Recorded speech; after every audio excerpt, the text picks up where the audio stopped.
আসসালামু আলাইকুম। আশা করি বন্ধুরা আপনারা ভালো আছেন, সুস্থ আছেন এবং নিরাপদে আছেন। আপনাদের সুস্থতা এবং কল্যাণ কামনা করে এই পর্বের আলোচনা শুরু করছি। আজকের আলোচ্য বিষয় বঙ্কিমচন্দ্র চট্টোপাধ্যায়। বন্ধুরা, বঙ্কিমচন্দ্র চট্টোপাধ্যায় থেকে বিসিএস সহ অন্যান্য সরকারি চাকরির পরীক্ষায় যে প্রশ্নগুলো আসে সেই প্রশ্নগুলো নিয়ে আলোচনা করছি। প্রথম প্রশ্ন, বাংলা সাহিত্যের প্রথম সার্থক উপন্যাস কোনটি? বাংলা সাহিত্যের প্রথম সার্থক উপন্যাস কোনটি? এর উত্তর হচ্ছে দুর্গেশ নন্দিনী। বাংলা সাহিত্যের প্রথম সার্থক উপন্যাস হচ্ছে দুর্গেশ নন্দিনী। বন্ধুরা, আমরা জানি যে বাংলা সাহিত্যের প্রথম উপন্যাস হচ্ছে আলালের ঘরের দুলাল, প্যারীচাঁদ মিত্র অথবা টেকচাঁদ ঠাকুর। প্যারীচাঁদ মিত্র, তার ছদ্মনাম ছিল টেকচাঁদ ঠাকুর। প্যারীচাঁদ মিত্রের আলালের ঘরের দুলাল ছিল বাংলা গদ্য সাহিত্যের প্রথম উপন্যাস এবং প্যারীচাঁদ মিত্র ছিলেন বাংলা উপন্যাসের প্রতিষ্ঠাতা পুরুষ। আর বঙ্কিমচন্দ্র চট্টোপাধ্যায় রচিত দুর্গেশ নন্দিনী এই উপন্যাসটি বাংলা গদ্য সাহিত্যের প্রথম সার্থক উপন্যাস। তাহলে বাংলা গদ্য সাহিত্যের প্রথম সার্থক উপন্যাস হচ্ছে দুর্গেশ নন্দিনী। পরবর্তী প্রশ্ন, বাংলা আধুনিক উপন্যাসের প্রবর্তক কে? বাংলা আধুনিক উপন্যাসের প্রবর্তক কে? এর উত্তর হচ্ছে বঙ্কিমচন্দ্র চট্টোপাধ্যায়।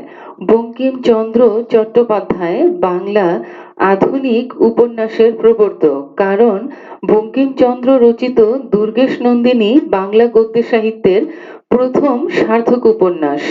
যেহেতু দুর্গেশ নন্দিনী বাংলা গদ্য সাহিত্যের প্রথম সার্থক উপন্যাস, এই কারণেই বাংলা সাহিত্যের উপন্যাসের আধুনিকতার জনক হচ্ছেন বঙ্কিমচন্দ্র চট্টোপাধ্যায়, অর্থাৎ তার হাত ধরেই বাংলা গদ্য সাহিত্য প্রথম সার্থক উপন্যাসের স্বাদ পেয়েছে। পরবর্তী প্রশ্ন, প্রথম সার্থক বাংলা উপন্যাসের রচয়িতা কে?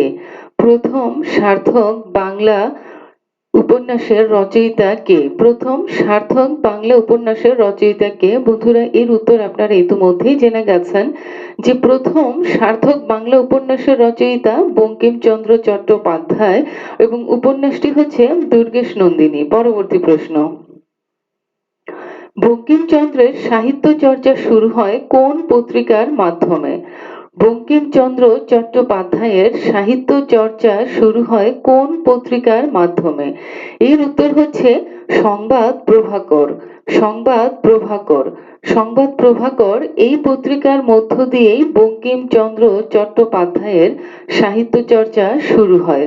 বন্ধুরা, সংবাদ প্রভাকর এই সংবাদপত্রটির সম্পাদক ছিলেন ঈশ্বরচন্দ্র গুপ্ত। ঈশ্বরচন্দ্র গুপ্ত সম্বন্ধে আমরা ইতিমধ্যেই জেনেছি তিনি যুগ সন্ধিক্ষণের কবি ছিলেন, অর্থাৎ মধ্যযুগ এবং আধুনিক যুগের মধ্যবর্তী অংশের কবি ছিলেন ঈশ্বরচন্দ্র গুপ্ত এবং ঈশ্বরচন্দ্র গুপ্তের হাত ধরেই বাংলা কবিতা মধ্যযুগ থেকে আধুনিকতার যুগে প্রবেশ করেছিল।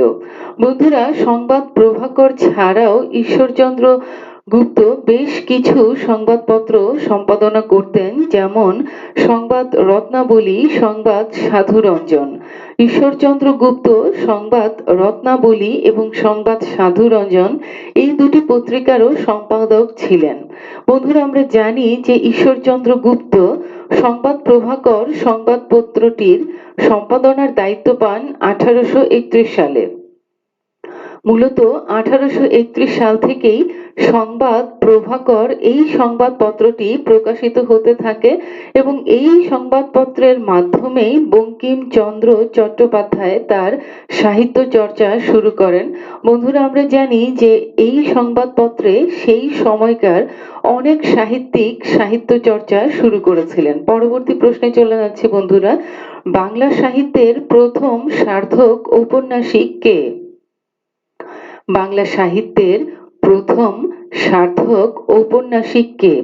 এর উত্তর হচ্ছে বঙ্কিমচন্দ্র চট্টোপাধ্যায়। বঙ্কিমচন্দ্র চট্টোপাধ্যায় রচিত দুর্গেশ নন্দিনী বাংলা গদ্য সাহিত্যের প্রথম সার্থক উপন্যাস, যে কারণে বঙ্কিমচন্দ্র চট্টোপাধ্যায় হচ্ছেন বাংলা গদ্য সাহিত্যের প্রথম সার্থক ঔপন্যাসিক। পরবর্তী প্রশ্ন, সাহিত্যের রসবোদ্ধাদের কাছে কোন সাহিত্যিক সাহিত্য সম্রাট এই উপাধিতে ভূষিত হয়েছিলেন? সাহিত্যে রসবোদ্ধাদের কাছ থেকে কোন সাহিত্যিক সাহিত্য সম্রাট এই উপাধিতে ভূষিত হয়েছিলেন? সাহিত্য সম্রাট এই উপাধিতে ভূষিত হয়েছিলেন বঙ্কিমচন্দ্র চট্টোপাধ্যায়। বঙ্কিমচন্দ্র চট্টোপাধ্যায় সাহিত্যের রসবোদ্ধাদের কাছ থেকেই সাহিত্য সম্রাট এই উপাধি পেয়েছিলেন। তাকে বাংলার ওয়াল্টার স্কটও বলা হতো। বন্ধুরা, পরবর্তী প্রশ্নে চলে যাচ্ছি আমরা। বঙ্কিমচন্দ্রের জীবনকাল কোনটি? বঙ্কিমচন্দ্রের জীবনকাল কোনটি? আমরা জানি যে বঙ্কিমচন্দ্রের জীবনকাল 1838 সাল থেকে 1894 সাল। 1838 সাল থেকে 1894 সাল। বন্ধুরা, পরবর্তী প্রশ্নে চলে যাচ্ছি। কোনটি বঙ্কিমচন্দ্রের উপন্যাস? কোনটি বঙ্কিমচন্দ্রের উপন্যাস? এর উত্তর হচ্ছে কপাল কুণ্ডলা। কপাল কুণ্ডলা এই উপন্যাসটি বঙ্কিমচন্দ্রের উপন্যাস। বন্ধুরা, বিশেষভাবে বলা প্রয়োজন, কপাল কুণ্ডলা কিন্তু বাংলা গদ্য সাহিত্যের প্রথম রোমান্টিক উপন্যাস। কপাল কুণ্ডলা বাংলা গদ্য সাহিত্যের প্রথম রোমান্টিক উপন্যাস। তাহলে আমরা যে প্রশ্নটি জানলাম, কোনটি বঙ্কিমচন্দ্রের উপন্যাস? উপন্যাস এটি হচ্ছে কপাল কুণ্ডলা। অর্থাৎ অপশনে যে অপশনগুলো ছিল তার মধ্যে শুধু কপাল কুণ্ডলাই ছিল বঙ্কিমচন্দ্রের লেখা উপন্যাস।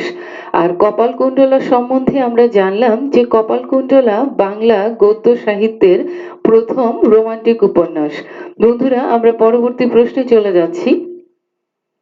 কপাল কুণ্ডলা কপাল কুণ্ডলা কোন প্রকৃতির রচনা? কপাল কুণ্ডলা কোন প্রকৃতির রচনা? এর উত্তর হচ্ছে রোমান্টিক উপন্যাস। রোমান্টিক উপন্যাস অথবা রোমান্সমূলক উপন্যাস। যে অপশনটি থাকবে সেইটি উত্তর করতে হবে। রোমান্টিক উপন্যাস অথবা রোমান্সমূলক উপন্যাস। বন্ধুরা, আমরা পরবর্তী প্রশ্নে চলে যাচ্ছি। সাম্য গ্রন্থের রচয়িতা কে? সাম্য গ্রন্থের রচয়িতা কে? এর উত্তর হচ্ছে বঙ্কিমচন্দ্র চট্টোপাধ্যায়। বঙ্কিমচন্দ্র চট্টোপাধ্যায় সাম্য গ্রন্থটির রচয়িতা। পরবর্তী প্রশ্নে চলে যাচ্ছি বন্ধুরা। কোন গ্রন্থটি বঙ্কিমচন্দ্র চট্টোপাধ্যায় বাজার থেকে তুলে নেন? কোন গ্রন্থটি বঙ্কিমচন্দ্র চট্টোপাধ্যায় বাজার থেকে তুলে নেন? এর উত্তর হচ্ছে সাম্য। সাম্য গ্রন্থটি বঙ্কিমচন্দ্র চট্টোপাধ্যায় বাজার থেকে তুলে নেন। এটি একটি প্রবন্ধ গ্রন্থ। পরবর্তী প্রশ্নে চলে যাচ্ছি বন্ধুরা।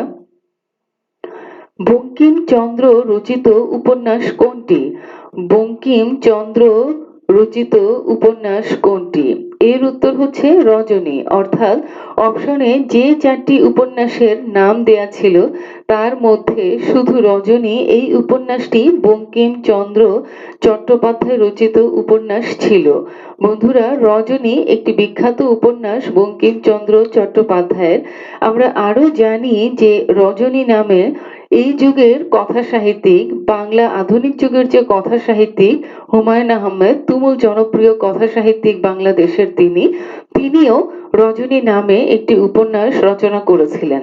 তবে প্রশ্নপত্রের অপশনে যদি থাকে যে বঙ্কিমচন্দ্র চট্টোপাধ্যায় রচিত উপন্যাস কোনটি, আর যদি সেখানে রজনী থাকে, অবশ্যই রজনী উত্তর করতে হবে। এছাড়া যদি প্রশ্নটি এমন ভাবে থাকে যে রজনী উপন্যাসটির রচয়িতা কে, অপশনে বঙ্কিমচন্দ্র চট্টোপাধ্যায় আছে, অপশনে হুমায়ুন আহমেদ আছে, সেক্ষেত্রে অবশ্যই বঙ্কিমচন্দ্র চট্টোপাধ্যায় এই অপশনটি উত্তর করতে হবে। তার কারণ তিনি এই নামে উপন্যাসটি প্রথম রচনা করেছিলেন। তার বহুকাল পরে হুমায়ুন আহমেদ এই নামে আরেকটি উপন্যাস রচনা করেছিলেন। পরবর্তী প্রশ্নে চলে যাচ্ছি বন্ধুরা। বঙ্কিমচন্দ্র চট্টোপাধ্যায় নির্মিত চরিত্র কুন্দনন্দিনী ও হীরা। কুন্দনন্দিনী ও হীরা কোন উপন্যাসের চরিত্র? বঙ্কিমচন্দ্র চট্টোপাধ্যায় রচিত চরিত্র কুন্দনন্দিনী ও হীরা। কুন্দনন্দিনী ও হীরা বঙ্কিমচন্দ্র চট্টোপাধ্যায় নির্মিত দুটি চরিত্র। এই দুটি চরিত্র কোন উপন্যাসের? বন্ধুরা, এর উত্তর হচ্ছে বিষবৃক্ষ। বিষবৃক্ষ এই উপন্যাসটির দুটি চরিত্র হচ্ছে কুন্দনন্দিনী ও হীরা। বন্ধুরা, বিষবৃক্ষ সম্বন্ধে একটি বিষয় না বললেই নয়, বিষবৃক্ষ কিন্তু একটি সামাজিক উপন্যাস। সামাজিক জীবনের পটভূমিকায় উপন্যাসটি রচিত এবং সামাজিক জীবনের নানা সমস্যা এই উপন্যাসটিতে প্রতিভাত হয়েছে। এছাড়াও বিষবৃক্ষ সম্বন্ধে আরেকটি বিষয় হচ্ছে, সেই আমলে ছোট ছোট মেয়েদের বিয়ে দেয়া হতো, আর বাল্য বিধবা এই সময়, ওই তৎকালীন সময়ে অসংখ্য বাল্য বিধবা ছিল। কারণ ছোট ছোট মেয়েদের অর্থাৎ বালিকাদের বিয়ে দেয়া হতো বয়স্ক লোকদের সঙ্গে বা প্রবীণ ব্যক্তিদের সঙ্গে, এবং এই লোকগুলো মারা গেলে ছোট ছোট মেয়েগুলো বাল্য বিধবা হতো।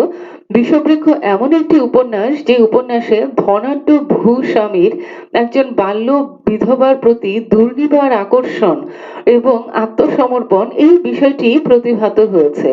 অর্থাৎ একজন ধনাঢ্য ভূস্বামী তার স্ত্রী থাকা সত্ত্বেও একজন বাল্য বিধবার প্রতি তিনি আকৃষ্ট হয়েছিলেন, তার প্রতি দুর্নিবার আকর্ষণ তিনি অনুভব করেছিলেন এবং তার কাছে তিনি আত্মসমর্পণ করতে চেয়েছিলেন, সমাজ সংসার সবকিছুকে উপেক্ষা করে। তো বিষবৃক্ষ একটি সামাজিক উপন্যাস এবং এই উপন্যাসের দুটি চরিত্র কুন্দনন্দিনী ও হীরা। এছাড়া এই উপন্যাসটিতে যে বিষয়টি এসেছে যে ধনাঢ্য ভূস্বামীর একজন বাল্য বিধবার প্রতি দুর্নিবার আকর্ষণ এবং তার প্রতি আত্মসমর্পণ, এই বিষয়টি এই উপন্যাসে এসেছে। বন্ধুরা, আমরা পরবর্তী প্রশ্নে চলে যাচ্ছি। কোনটি বঙ্কিমচন্দ্র চট্টোপাধ্যায় রচিত উপন্যাস? কোনটি বঙ্কিমচন্দ্র চট্টোপাধ্যায় রচিত উপন্যাস?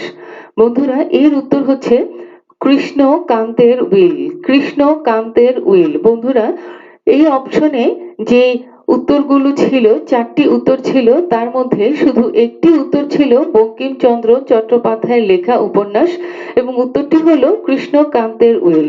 বন্ধুরা, বঙ্কিমচন্দ্র চট্টোপাধ্যায় বেশ কিছু সংখ্যক উপন্যাস লিখেছিলেন এবং এই সবগুলো উপন্যাস থেকেই পরীক্ষায় প্রশ্ন আসে।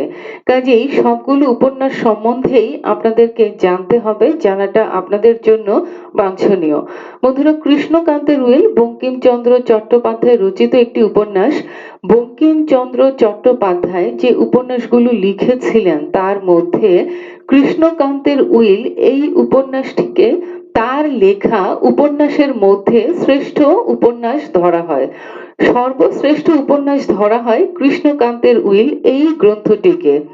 তাহলে বঙ্কিমচন্দ্র চট্টোপাধ্যায় যে উপন্যাসগুলো লিখেছেন তার মধ্যে সর্বশ্রেষ্ঠ হচ্ছে কৃষ্ণকান্তের উইল।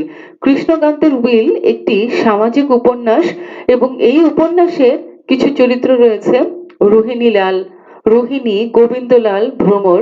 রোহিণী একটি চরিত্র, ভ্রমর আরেকটি চরিত্র, গোবিন্দলাল আরেকটি চরিত্র। গোবিন্দলাল তার স্ত্রী হচ্ছে ভ্রমর এবং পরে তিনি রোহিণী নামে আরেক রমণীর প্রতি আকৃষ্ট হন এবং তার হাত ধরে বাড়ি থেকে পালিয়ে যান। পরবর্তী প্রশ্ন। কমলাকান্তের দপ্তর। কমলাকান্তের দপ্তর বঙ্কিমচন্দ্রের কোন ধরনের রচনা?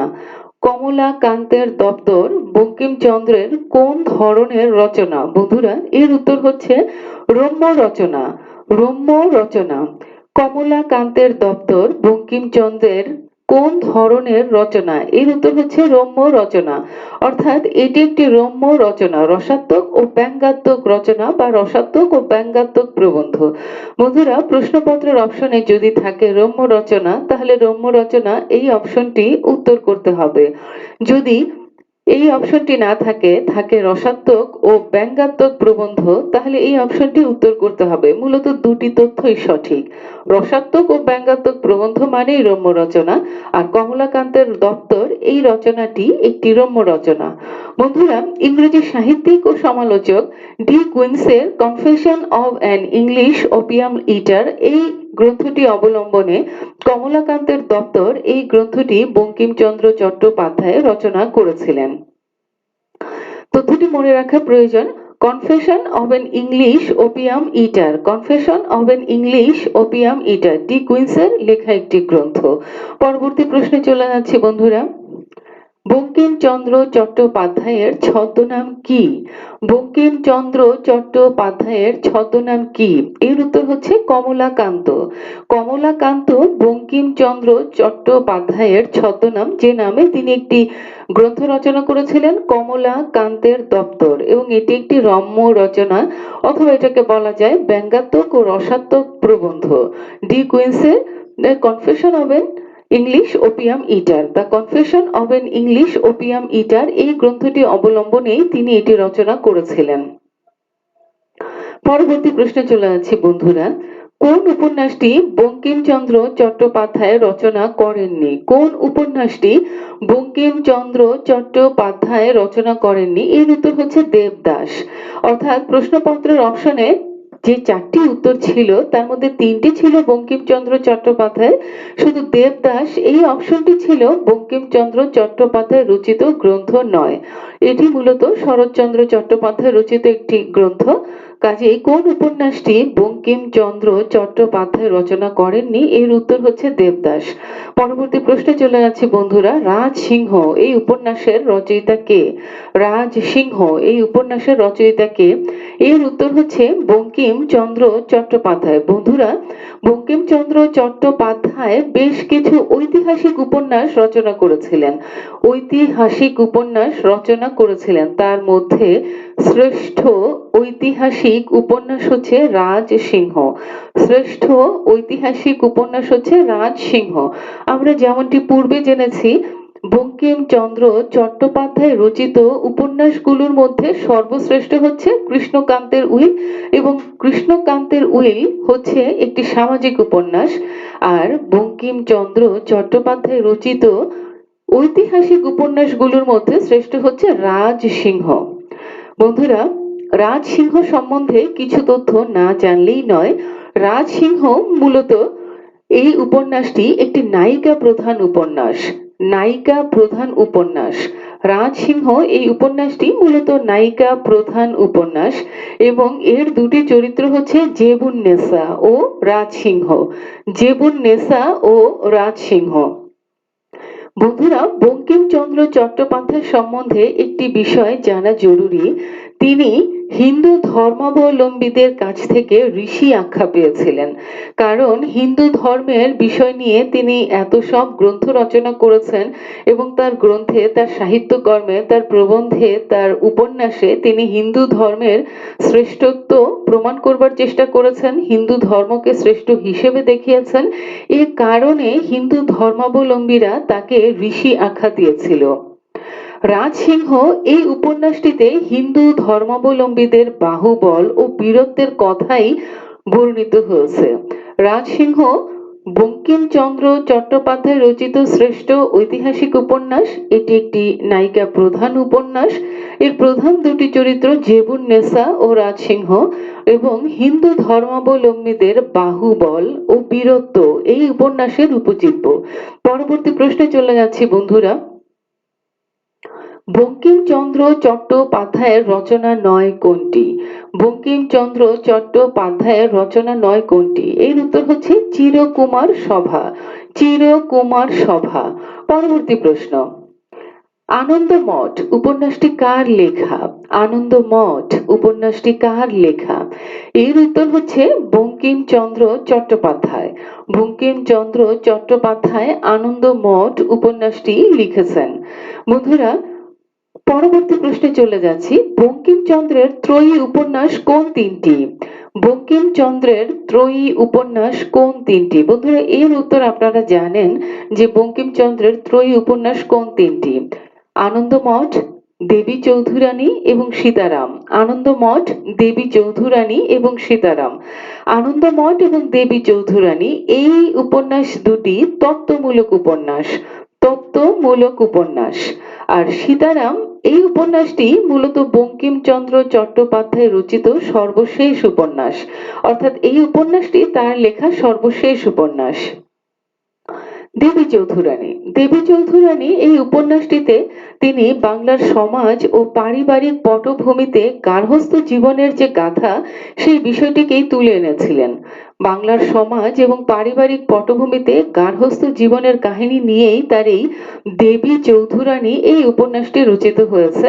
আর আনন্দমঠ উপন্যাসটি সম্বন্ধে পরবর্তীতে আমরা আরো জানবো। তাহলে দেবী চৌধুরানী, আনন্দমঠ ও সীতারাম এই তিনটি বঙ্কিমচন্দ্র চট্টোপাধ্যায়ের ত্রয়ী উপন্যাস। পরবর্তী প্রশ্ন, প্রফুল্ল, ব্রহ্ম ঠাকুরানী, সাগর, ব্রজেশ্বর কোন উপন্যাসের চরিত্র? প্রফুল্ল, ব্রহ্ম ঠাকুরানী, সাগর, ব্রজেশ্বর কোন উপন্যাসের চরিত্র? বন্ধুরা, এর উত্তর আপনাদের জানা। এর উত্তর হচ্ছে দেবী চৌধুরানী। দেবী চৌধুরানী যে গ্রন্থটি সম্বন্ধে বলা হয়েছে যে বাংলার সমাজ ও পারিবারিক জীবনের সাথে গার্হস্থ্য জীবনের যে সমন্বয়, সেই সমন্বয়টি এখানে হয়েছে।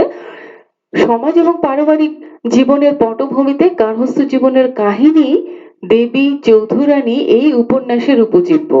আর এই উপন্যাসের প্রধান কয়েকটি চরিত্র হচ্ছে প্রফুল্ল, ব্রহ্ম ঠাকুরানী, সাগর, ব্রজেশ্বর।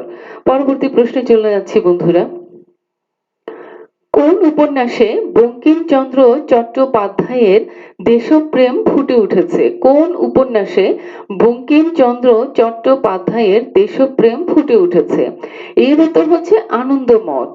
কোন উপন্যাসে বঙ্কিমচন্দ্র চট্টোপাধ্যায়ের দেশপ্রেম ফুটে উঠেছে? এর উত্তর হচ্ছে আনন্দমঠ। আমরা জানি যে আনন্দমঠ দেবী চৌধুরানী এবং সীতারাম বঙ্কিমচন্দ্র চট্টোপাধ্যায়ের ত্রয়ী উপন্যাস। আর আনন্দমঠ নিয়ে একটি বিষয় হচ্ছে যে এই উপন্যাসটিতে বঙ্কিমচন্দ্র চট্টোপাধ্যায়ের দেশপ্রেম ফুটে উঠেছে মূলত ৭৬-এর মনন্বন্তরের পটভূমিকায় সন্ন্যাসীদের বিদ্রোহের ছায়া অবলম্বনে এই উপন্যাসটি রচিত হয়েছিল। ৭৬-এর মন্বন্তরের পটভূমিকায় সন্ন্যাসীদের বিদ্রোহের ছায়া অবলম্বনেই এই উপন্যাসটি রচিত হয়েছিল। আমরা জানি যে ৭৬-এর মনন্বন্তর যেটা হয়েছিল সেই সময়ে ফকির বিদ্রোহ হয়েছিল, সন্ন্যাসী বিদ্রোহ হয়েছিল। তো সন্ন্যাসী বিদ্রোহীদের বিদ্রোহ এবং সেই বিদ্রোহকালীন সময়ের যে অবস্থা, যে পটভূমি, সেই পটভূমিতেই আনন্দমঠ এই উপন্যাসটি রচিত হয়েছে এবং এই উপন্যাসে বঙ্কিমচন্দ্র চট্টোপাধ্যায়ের দেশপ্রেম ফুটে উঠেছে। পরবর্তী প্রশ্নে চলে যাচ্ছি বন্ধুরা। মৃণালিনী কার রচনা? মৃণালিনী কার রচনা? মৃণালিনী কার রচনা? এর উত্তর হচ্ছে বঙ্কিমচন্দ্র চট্টোপাধ্যায়। বঙ্কিমচন্দ্র চট্টোপাধ্যায়। বন্ধুরা, বঙ্কিমচন্দ্র চট্টোপাধ্যায়ের একটি গ্রন্থ বা একটি উপন্যাস হচ্ছে মৃণালিনী। এর প্রধান চরিত্র হচ্ছে হেমচন্দ্র, মৃণালিনী, পশুপতি, মনোরমা। হেমচন্দ্র, মৃণালিনী, পশুপতি, মনোরমা এই চারটি চরিত্র মৃণালিনী এই উপন্যাসের প্রধান কয়েকটি চরিত্র। বন্ধুরা, আমরা জানি যে ত্রয়োদশ শতাব্দীতে ইখতিয়ার উদ্দিন মুহাম্মদ বিন বখতিয়ার খলজি বাংলা জয় করেন। ১২০৪-এ তিনি বাংলা জয় করেন। বাংলার শেষ হিন্দু রাজা ছিলেন লক্ষণ সেন। লক্ষণ সেনকে পরাজিত করেই তিনি বাংলাকে জয় করেন। এটি একটি ঐতিহাসিক ঘটনা, ইতিহাসের ঘটনা। এই ঐতিহাসিক পটভূমিতেই বঙ্কিমচন্দ্র চট্টোপাধ্যায় মৃণালিনী উপন্যাসটি রচনা করেন, যার প্রধান কয়েকটি চরিত্র সম্বন্ধে আমরা জানলাম যে পশুপতি, হেমচন্দ্র, মৃণালিনী, মনোরমা। বন্ধুরা, একটু বিশেষভাবে মনে রাখতে হবে যে প্রশ্নগুলো এভাবেও আসে যে পশুপতি, হেমচন্দ্র, মৃণালিনী, মনোরমা কোন উপন্যাসের চরিত্র? প্রশ্নটি আলাদাভাবে আমি আর বললাম না, প্রশ্নতে এই বিষয়গুলো থাকে এবং বঙ্কিমচন্দ্র চট্টোপাধ্যায় রচিত উপন্যাসগুলোর চরিত্র নিয়ে খুব বেশি প্রশ্ন আসে। যেমন আমরা পড়েছি একটু আগে কয়েকটি চরিত্রের নাম, যেটি আমরা জেনেছিলাম দেবী চৌধুরানী, তার এই উপন্যাসের কয়েকটি চরিত্রের নাম, যে এই চরিত্রগুলো কোন উপন্যাসের। ঠিক এমনই বঙ্কিমচন্দ্র চট্টোপাধ্যায় রচিত উপন্যাসের চরিত্রগুলো সম্বন্ধে খুব বেশি প্রশ্ন আসে। সেই কারণে প্রত্যেকটি চরিত্রের নাম জানাটা জরুরি। খুব বেশি সংখ্যক উপন্যাস নেই, কাজেই আশা করছি যে আপনাদের হয়তো খুব বেশি একটা কষ্ট হবে না। তো মৃণালিনী উপন্যাসের চরিত্রগুলোর নাম আমরা জানলাম, হেমচন্দ্র, পশুপতি, মৃণালিনী, মনোরমা। এবং এটি ছিল ত্রয়োদশ শতাব্দীর প্রথম দিকে মুসলিমদের বাংলা বিজয় নিয়ে রচিত একটি উপন্যাস, সেই সময়কার পটভূমিতে রচিত একটি উপন্যাস। পরবর্তী প্রশ্ন, সামাজিক সমস্যার আলোকে বঙ্কিমচন্দ্র চট্টোপাধ্যায় কোন উপন্যাসটি রচনা করেন? সামাজিক সমস্যার আলোকে বঙ্কিমচন্দ্র চট্টোপাধ্যায় কোন উপন্যাসটি রচনা করেন? প্রশ্নপত্রের অপশনে যে অপশনগুলো ছিল সেখানে একটি উত্তর ছিল, সেটি হলো বিষবৃক্ষ। অন্য অপশনগুলো বঙ্কিমচন্দ্র চট্টোপাধ্যায়ের রচিত সামাজিক উপন্যাস নয়। তো সঠিক উত্তর হচ্ছে বিষবৃক্ষ। বন্ধুরা, আমরা জানি যে বঙ্কিমচন্দ্র চট্টোপাধ্যায়ের সামাজিক উপন্যাসের মধ্যে আরেকটি রয়েছে কৃষ্ণকান্তের উইল, আরেকটি হচ্ছে বিষবৃক্ষ। এখানে অপশনে ছিল বিষবৃক্ষ। বিষবৃক্ষ একটি সামাজিক উপন্যাস এবং এই উপন্যাসে আমরা জেনেছি যে ধনাঢ্য ভূস্বামীর বাল্য বিধবাদের প্রতি যে আকর্ষণ, দুর্নিবার আকর্ষণ, এই বিষয়গুলো এই উপন্যাসে ফুটে উঠেছে। ধনাঢ্য ভূস্বামী নগেন্দ্র তার বাল্য বিধবা কুন্দনন্দিনীর প্রতি দুর্নিবার আকর্ষণ গড়ে উঠেছিল এবং এই আকর্ষণকে কেন্দ্র করে এই উপন্যাসটি রচিত হয়েছে। নগেন্দ্র ছিল ধনাঢ্য একজন ভূস্বামী এবং কুন্দনন্দিনী ছিল একজন বাল্য বিধবা। তো এই বাল্য বিধবার প্রেমে তিনি পড়েছিলেন এবং তার প্রতি তার দুর্নিবার আকর্ষণ গড়ে উঠেছিল এবং তিনি তার স্ত্রী সূর্যমুখী এবং সমাজ সংসার সবকিছুকে উপেক্ষা করে তিনি কুন্দনন্দিনীকে পেতে চেয়েছিলেন। তো সামাজিক যে সমস্যা, এই বিষয়টাকে কেন্দ্র করেই বিষবৃক্ষ, এই জন্যই এই উপন্যাসটির নাম হয়েছে বিষবৃক্ষ। নগেন্দ্রর স্ত্রী সূর্যমুখী এবং তাদের একটি বেশ সুখী সংসার ছিল, কিন্তু কুন্দনন্দিনীর আগমনের পরে সবকিছু পাল্টে যায়।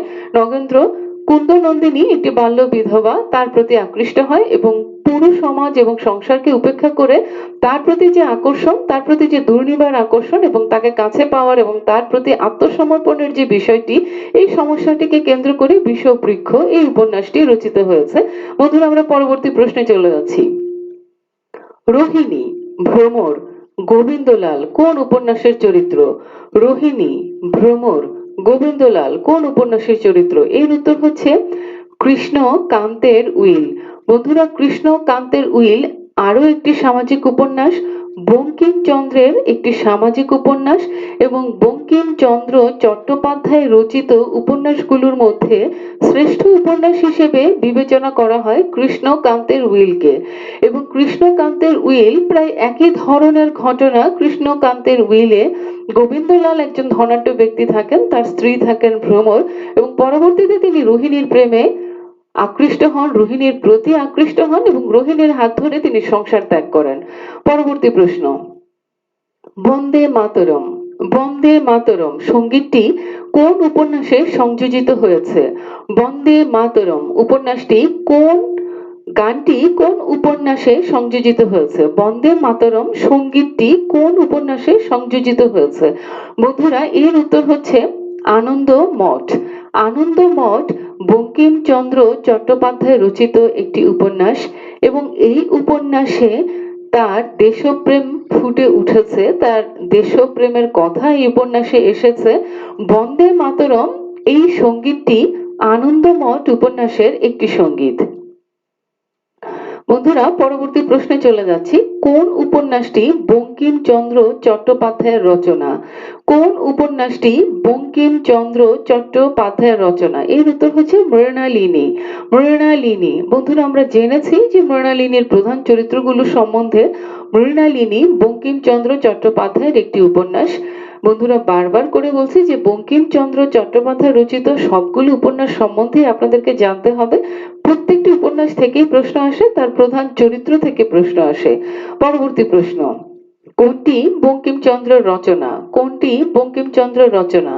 এর উত্তর হচ্ছে বিষবৃক্ষ। অর্থাৎ প্রশ্নপত্রের অপশনে যে উত্তরগুলো ছিল বা প্রশ্নপত্রে যে অপশনগুলো ছিল তার মধ্যে একটিই ছিল বঙ্কিমচন্দ্র চট্টোপাধ্যায় রচিত উপন্যাস এবং এই উপন্যাসটি হচ্ছে বিষবৃক্ষ। বিষবৃক্ষ একটি সামাজিক উপন্যাস এবং এর প্রধান চরিত্রগুলো আমরা জানি, নগেন্দ্র, কুন্দনন্দিনী, সূর্যমুখী, হীরা। পরবর্তী প্রশ্ন, দেবী চৌধুরানী উপন্যাসের রচয়িতা কে? দেবী চৌধুরানী উপন্যাসের রচয়িতা কে? এর উত্তর হচ্ছে বঙ্কিমচন্দ্র চট্টোপাধ্যায়। পরবর্তী প্রশ্ন, দুর্গেশ নন্দিনী উপন্যাসের প্রতিক্রিয়ায় সৈয়দ ইসমাইল হোসেন সিরাজী কোন গ্রন্থটি রচনা করেন? দুর্গেশ নন্দিনী উপন্যাসটির প্রতিক্রিয়ায় ইসমাইল হোসেন সিরাজি কোন গ্রন্থটি রচনা করেন? দুর্গেশনন্দিনী বঙ্কিমচন্দ্র চট্টোপাধ্যায় রচিত সার্থক উপন্যাস, বাংলা গদ্য সাহিত্যের প্রথম সার্থক উপন্যাস, এবং এই উপন্যাসটি লিখে বঙ্কিমচন্দ্র চট্টোপাধ্যায় হয়েছিলেন বাংলা গদ্য সাহিত্যের প্রথম সার্থক ঔপন্যাসিক। এই উপন্যাসটিকে কেন্দ্র করে প্রতিক্রিয়া তৈরি হয়। এই উপন্যাসটির প্রতিক্রিয়ায় ইসমাইল হোসেন সিরাজি একটি গ্রন্থ রচনা করেন। সেই গ্রন্থটি কোনটি? বন্ধুরা, এর উত্তর হচ্ছে রায় নন্দিনী। এর উত্তর হচ্ছে রায় নন্দিনী। পরবর্তী প্রশ্ন, বঙ্কিমচন্দ্র কোন পত্রিকার সম্পাদক ছিলেন? বঙ্কিমচন্দ্র কোন পত্রিকার সম্পাদক ছিলেন? এর উত্তর হচ্ছে বঙ্গদর্শন। বঙ্গদর্শন। বঙ্কিমচন্দ্র কোন পত্রিকার সম্পাদক ছিলেন? এর উত্তর হচ্ছে বঙ্গদর্শন। বন্ধুরা, বঙ্কিমচন্দ্র চট্টোপাধ্যায় বঙ্গদর্শন পত্রিকাটি সম্পাদনা করতেন এবং এই পত্রিকাটি 1872 সাল থেকে প্রকাশিত হয়। 1872 সাল থেকে প্রকাশিত হয়। পরবর্তী প্রশ্ন, ইন্দিরা এই উপন্যাসটির রচয়িতা কে? ইন্দিরা এই উপন্যাসটির রচয়িতা কে? এর উত্তর হচ্ছে বঙ্কিমচন্দ্র চট্টোপাধ্যায়। পরবর্তী প্রশ্ন, যুগলাঙ্গুরি এই উপন্যাসটির রচয়িতা কে? যুগলাঙ্গুরি এই উপন্যাসটির রচয়িতা কে? বন্ধুরা, এর উত্তর হচ্ছে বঙ্কিমচন্দ্র চট্টোপাধ্যায়। যুগলাঙ্গুরি এই উপন্যাসটির রচয়িতা বঙ্কিমচন্দ্র চট্টোপাধ্যায়। পরবর্তী প্রশ্ন, রাধারানী। রাধারানী এই উপন্যাসটির রচয়িতা কে? রাধারানী এই উপন্যাসটির রচয়িতা কে? এর উত্তর হচ্ছে বঙ্কিমচন্দ্র চট্টোপাধ্যায়। বন্ধুরা, পরবর্তী প্রশ্নে চলে যাচ্ছি।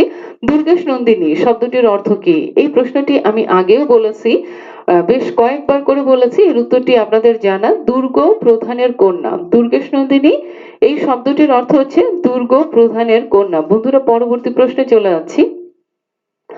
বাংলা সাহিত্যের প্রথম রোমান্টিক উপন্যাস কোনটি? বাংলা সাহিত্যের প্রথম রোমান্টিক উপন্যাস কোনটি? বন্ধুরা, এর উত্তর হচ্ছে কপালকুণ্ডলা। কপালকুণ্ডলা বাংলা সাহিত্যের প্রথম রোমান্টিক উপন্যাস। কেন? কারণ কপালকুণ্ডলা উপন্যাসে প্রথম নায়িকা চরিত্র নায়ক চরিত্রের সঙ্গে সরাসরি কথা বলেছে। সেই কারণে এই উপন্যাসটিকে বলা হচ্ছে বাংলা গদ্য সাহিত্যের প্রথম রোমান্টিক উপন্যাস। এবং বাংলা গদ্য সাহিত্যের প্রথম রোমান্টিক সংলাপ, প্রথম রোমান্টিক সংলাপ কোনটি? পথিক তুমি পথ হারাইয়াছ। পরবর্তী প্রশ্ন, বন্ধুরা, পরবর্তী প্রশ্নটি হচ্ছে বঙ্কিমচন্দ্রের তিনটি গ্রন্থের নাম কি? বঙ্কিমচন্দ্রের তিনটি গ্রন্থের নাম কি? এর উত্তর হচ্ছে দুর্গেশ নন্দিনী, বিষবৃক্ষ, সীতারাম। অর্থাৎ প্রশ্নপত্রের অপশনে যে তিনটি করে গ্রন্থের নাম দেওয়া ছিল তার মধ্যে একটি অপশন ছিল দুর্গেশ নন্দিনী, বিষবৃক্ষ, সীতারাম। বন্ধুরা, আমরা পরবর্তী প্রশ্নে চলে যাচ্ছি। কোনটি বঙ্কিমচন্দ্রের ঐতিহাসিক উপন্যাস? কোনটি বঙ্কিমচন্দ্রের ঐতিহাসিক উপন্যাস অথবা ঐতিহাসিক উপন্যাস হলো কোনটি? কোনটি বঙ্কিমচন্দ্রের ঐতিহাসিক উপন্যাস অথবা ঐতিহাসিক উপন্যাস হলো কোনটি, বা নিজের কোনটি ঐতিহাসিক উপন্যাস? এর উত্তর হচ্ছে রাজসিংহ। বন্ধুরা, আপনারা জানেন যে রাজসিংহ একটি নায়িকা প্রধান উপন্যাস। এর প্রধান দুটি চরিত্র জীবন্যাসা এবং রাজসিংহ। এবং বঙ্কিমচন্দ্র চট্টোপাধ্যায় রচিত ঐতিহাসিক উপন্যাসের মধ্যে রাজসিংহ এই উপন্যাসটি শ্রেষ্ঠ হিসেবে ধরা হয়। পরবর্তী প্রশ্ন, কোনটি সামাজিক উপন্যাস? কোনটি সামাজিক উপন্যাস? এর উত্তর হচ্ছে বিষবৃক্ষ। বিষবৃক্ষ এবং কৃষ্ণকান্তের উইল এই দুটি উপন্যাস সামাজিক উপন্যাস। আর বঙ্কিমচন্দ্র চট্টোপাধ্যায় রচিত উপন্যাসগুলোর মধ্যে শ্রেষ্ঠ উপন্যাস হচ্ছে কৃষ্ণকান্তের উইল। আর বঙ্কিমচন্দ্র চট্টোপাধ্যায় রচিত দুর্গেশ নন্দিনী বাংলা গদ্য সাহিত্যের প্রথম সার্থক উপন্যাস। আর বাংলা গদ্য সাহিত্যের প্রথম সার্থক ঔপন্যাসিক হলেন বঙ্কিমচন্দ্র চট্টোপাধ্যায়। আর বাংলা গদ্য সাহিত্যের প্রথম রোমান্টিক উপন্যাস কোনটি? কপালকুণ্ডলা। পরবর্তী প্রশ্ন, পথিক তুমি পথ হারাইয়াছ। পথিক তুমি পথ হারাইয়াছ এই সংলাপটি কোন উপন্যাসের? বন্ধুরা, এর উত্তর আপনারা জানেন, এটি কপালকুণ্ডলা উপন্যাসের সংলাপ।